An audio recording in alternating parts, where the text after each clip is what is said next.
Hello बच्चों, चलिए प्रश्न देखते हैं। वाष्पोत्सर्जन क्या है, यह कितने प्रकार का होता है?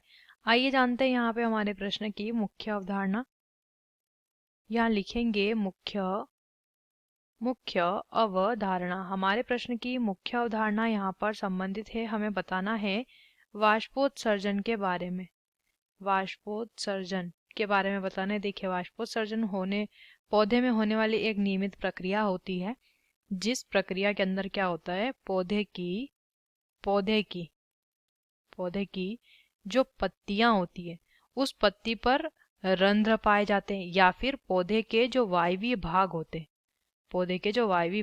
हैं वहां से क्या होता है, जो जल होता है, ये कौन सा जल है, पौधे का अतिरिक्त जल, उपयोग के पश्चात जो जल बच जाता है उस अतिरिक्त जल की वाष्प के रूप में हानि होती है, यानी कि वो उस पौधे से बाहर जाता है। ये जो वाष्प के रूप में जल का बाहर निकलना है, यही वाष्पोत्सर्जन की क्रिया कहलाती है।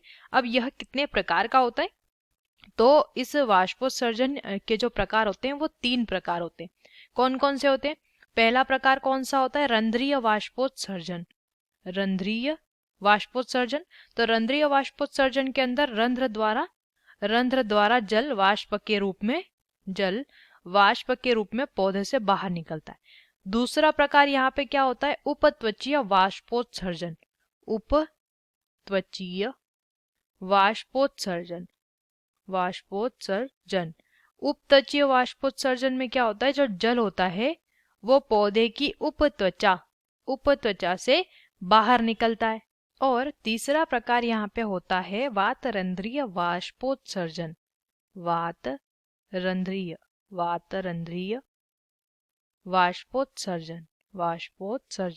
वातरंध्रीय वाष्पोत्सर्जन जो होता है, इसमें जो पौधे से जल बाहर आता है वो जल किसकी मदद से? वो वातरंध्र की सहायता से पौधे से जल बाहर आता है, तो इसको वातरंध्रीय वाष्पोत्सर्जन कहते हैं।